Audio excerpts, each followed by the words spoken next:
What's up, Kawild? Ngayong araw na ito, sisimulan natin ang pang-40 tong pabahay natin para sa mag-inang literal na walang bahay.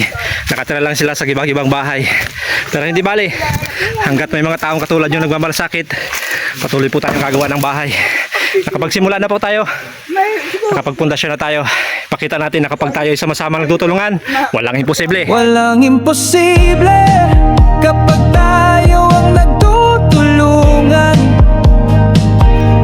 Tagumpay ang abot kung tayo'y magtutulungan. Bawat hakbang sama-sama nating tatahakin. Walang imposible, kaya natin itong abutin. Mga pangarap na dati abot langit, ngayon ay malapit, unti-unti nang sumisilip. Kapit lang sa isa't isa, lakas ang ating dalawa.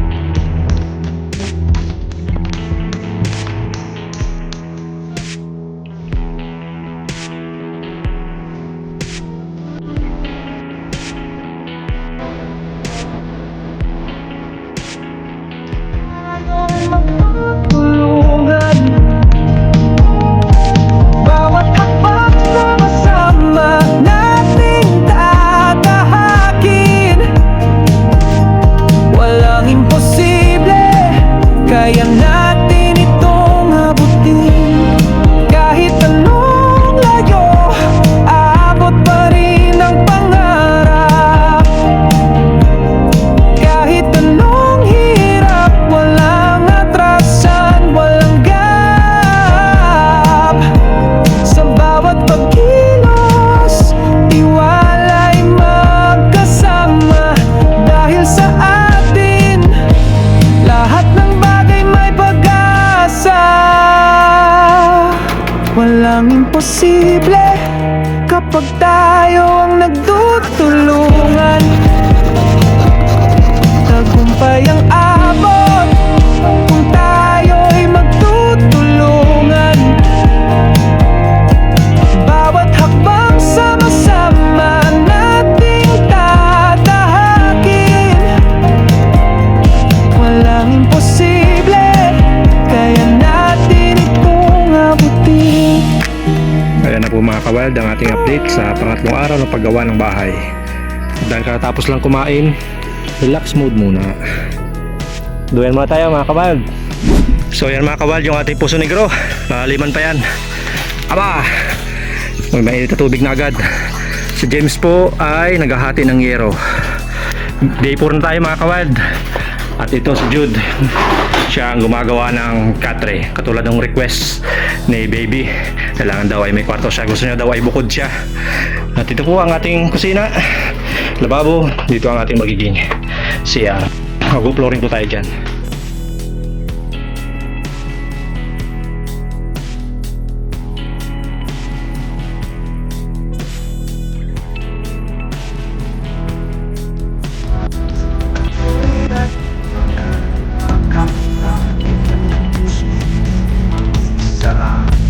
Haligi ng pangarap, sa wakas ay buo. Bawat matilaw may himig na totoo.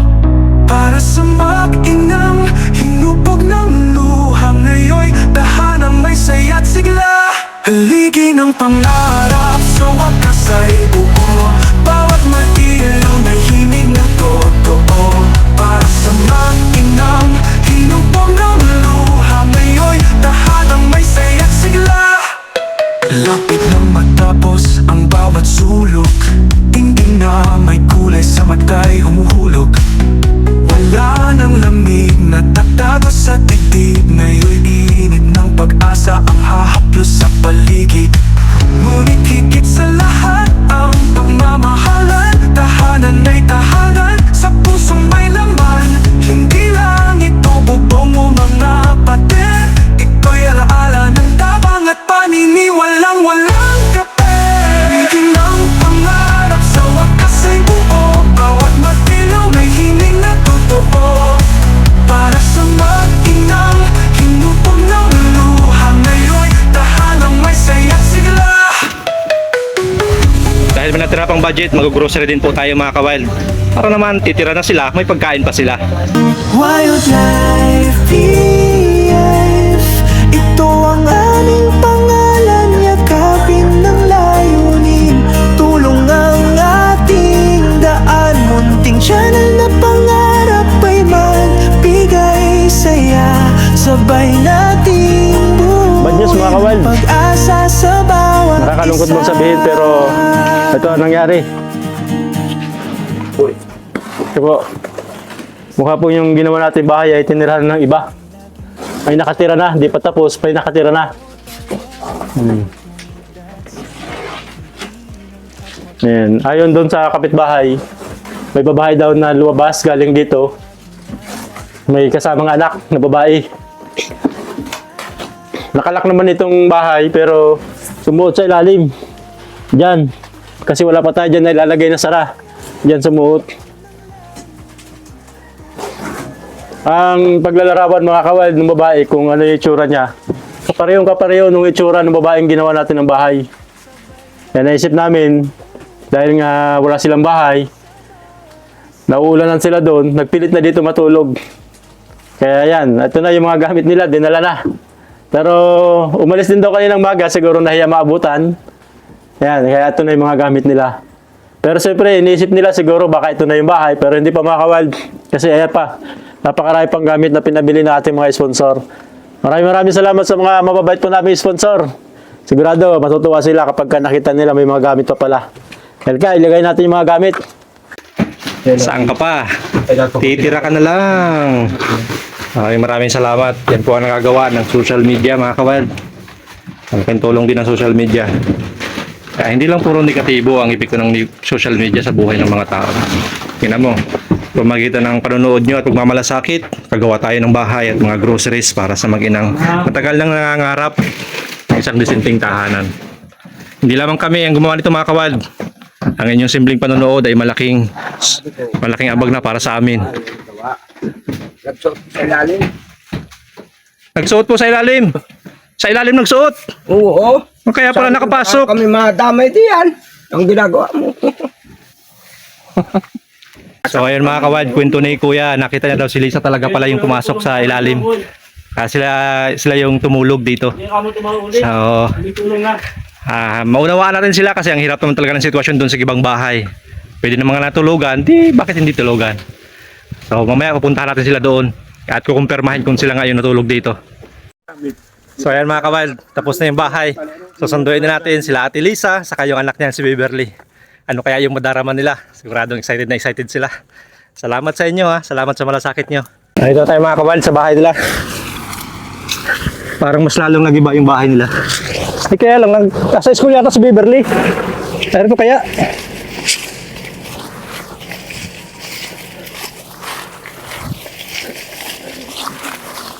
Narito? Ito may ano. Narinig kami. Narito nga oh. Tao po. Okay, bebe. Beverly. Ay, grabe yung bahay nyo. Gibang-giba na talaga. Mas dapa na ito guys sa dati. Hello. Beverly, Ate Lisa. Kumusta kayo dyan? Yari na po yung bahay nyo. Halika kayo. Ba't parang umiiyak na naman si Beverly? Pinalo mo na naman ate? Opo. Ba't umiiyak na naman? Halika Beverly. Kala ko umiiyak ka ay. Okay ka lang, Bibi? Okay ka lang? Magaling ka na? Ha? Tara po Ate Lisa. Ito na po yung mga gamit nyo. Mayayain talaga mga kawal si Beverly. Ayaw umik. Tara Ate Lisa. Labas na kayo dyan. Pupunta na po natin yung ating bahay nyo. Dilipat na daw sa bagong bahay mo. Talagang grabe hirap pala ng suot dyan. Grabe nga. Kayo po yung natulog doon kagabi sa bahay na ginagawa natin? Opo. Kayo na po. Alam nyo na palang yari na talaga. Excited na po yung ano ko, kaya sabi po niya, mahanin na po natin yung gamit doon, dalayin na po, sabi po. Sabi ko po, baka ka po kayo magalit, sabi nung anak ko. Hindi naman, naunawaan namin sitwasyon Kaya ninyo naging dito. po ako ng pasensya sa inyo. Ayos lang Excited ate. na po kasi itong anak ko at nakita po kasi buo na. Tapos, kinaumagahan, bumalik kayo dito. At Opo. baka nga malat na namin kayo, yun ang iniisip nyo, magalit kami. Hindi naman kami magalit. Tara, Beverly. Okay lang yun, kaya pala nahihiya sa atin si Beverly. Nahihiya na doon na sila natulog. Sige na, ate. Yung bulok na bahay. Paalam na sa bulok na bahay. Naiya talaga si Beverly.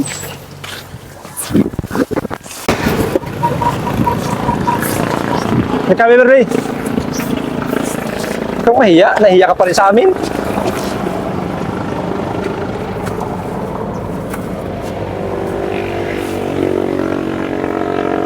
Yung bag mo, bahay. Ano ate mga sabi mo sa mga nanay, mga magulang na katulad mo ang naranasan?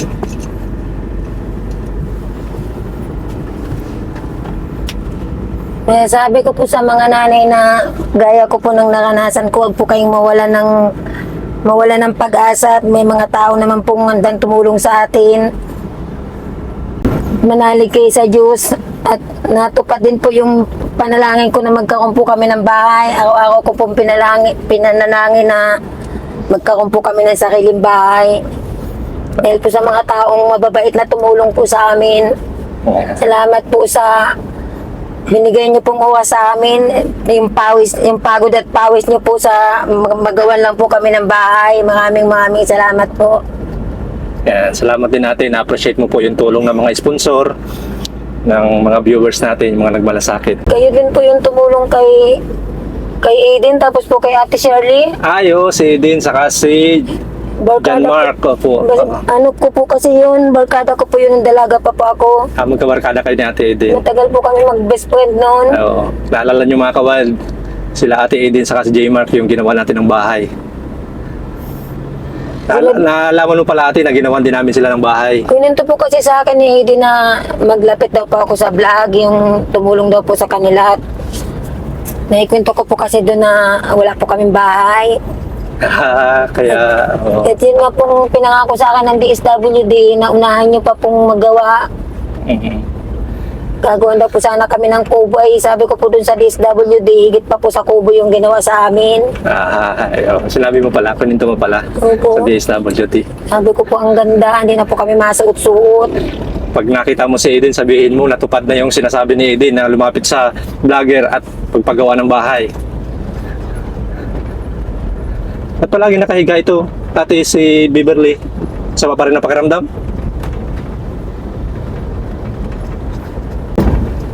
Bebe, ano, kumusta? Nahiya siya ate o talaga masama ang pakiramdam? Kakwa po kasi doon nung hayop-hayop sa kinain, may gagamba po, nakagat daw po niya ni Luwa. Sama po dun sa gulay. Ang dami na talaga insekto doon ate sa bahay nyo. Tiyak maraming aso, may daga, may mga Hindi gagamba. po yung kinakain po niya kanina, may hayop-hayop daw po. Ayan siya. Bababa na tayo, narito na tayo. Hindi na bahay natin, Kim. Ano Kim, ganda? Hindi na yung bahay natin. Sa wakas, natupad na pangarap ni Bebe. At na ng bahay mo. Kaya si Kim,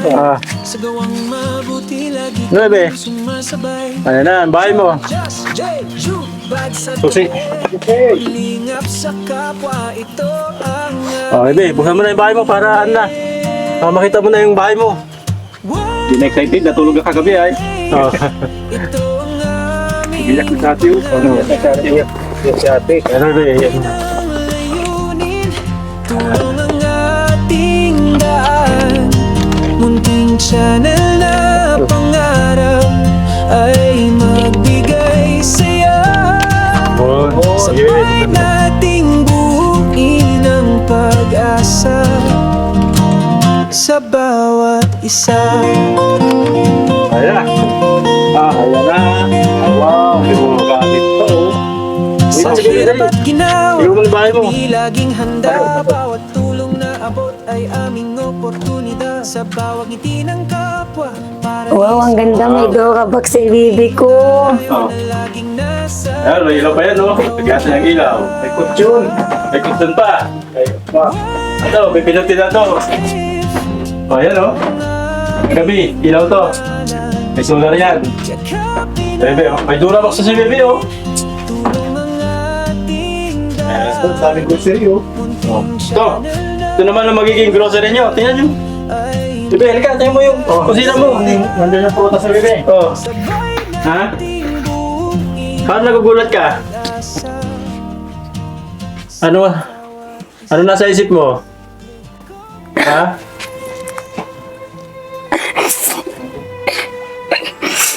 Ah.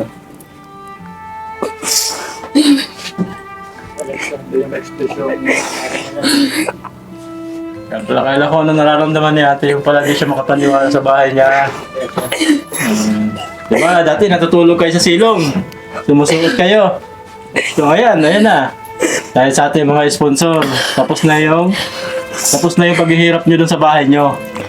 So mula ngayon, hindi na kayo doon matutulog.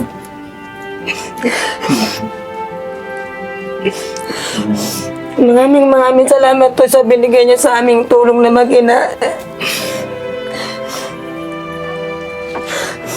Hindi po dahil sa inyo, wala po kaming bahay ngayon na ganito kaganda. Matagal ko na po pinagdarasal na magkaroon po kami ng ganito bahay. Natupad din po yung panalangin namin mag-ina. Maraming salamat po sa inyo at sa sponsor po na bumigay po sa amin.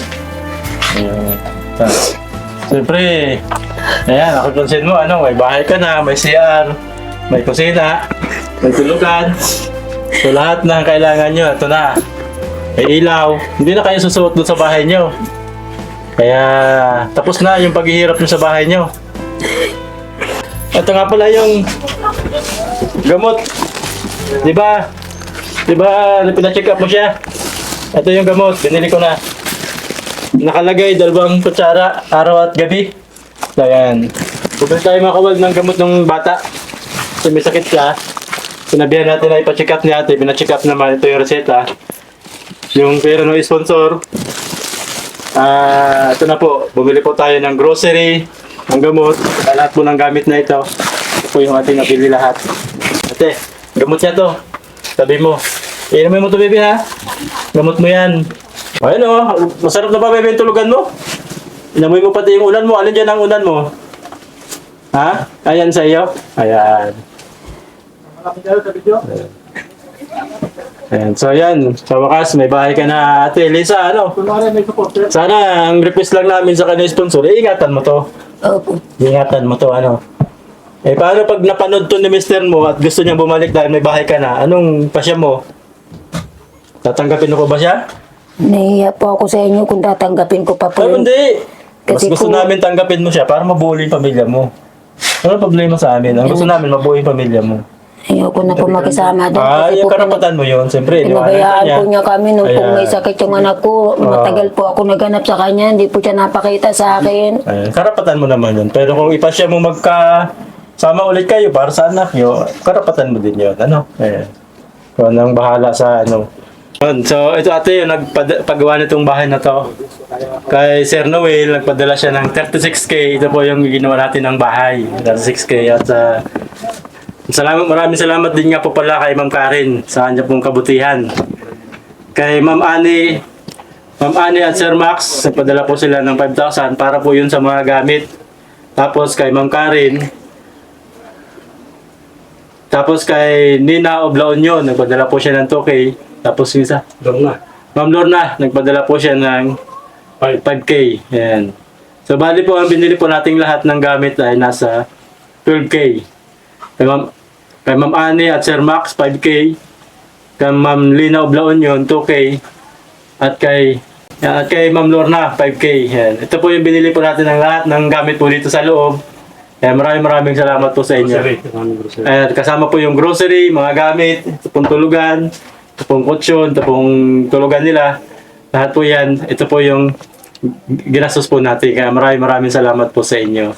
Maraming salamat po sa mga sponsor na nagbigay po sa akin ng tulong. Hindi ko po alam kung paano ko po masusuklian ang mga kabutihan ninyo sa amin.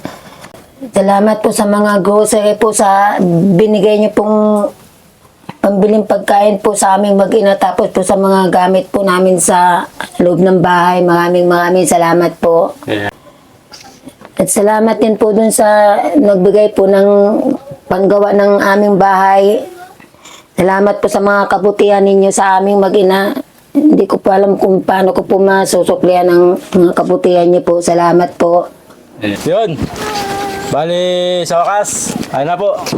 Talagang sa kanila na po yung bahay. Kaya muli, maraming salamat po kay Sir Noel na nagpadala po ng 36K para magawa po natin tong bahay na to. Salamat po, Sir Noel. Ma'am Karen, maraming salamat po sa iambag nyo. Malaking tulong po yon. Kay Ma'am Lorna, maraming salamat po, Ma'am Lorna. Kay Ma'am Annie and Sir Max ng Melbourne, Australia. Thank you po. Kay Ma'am Mina of La Union, maraming salamat po ma'am.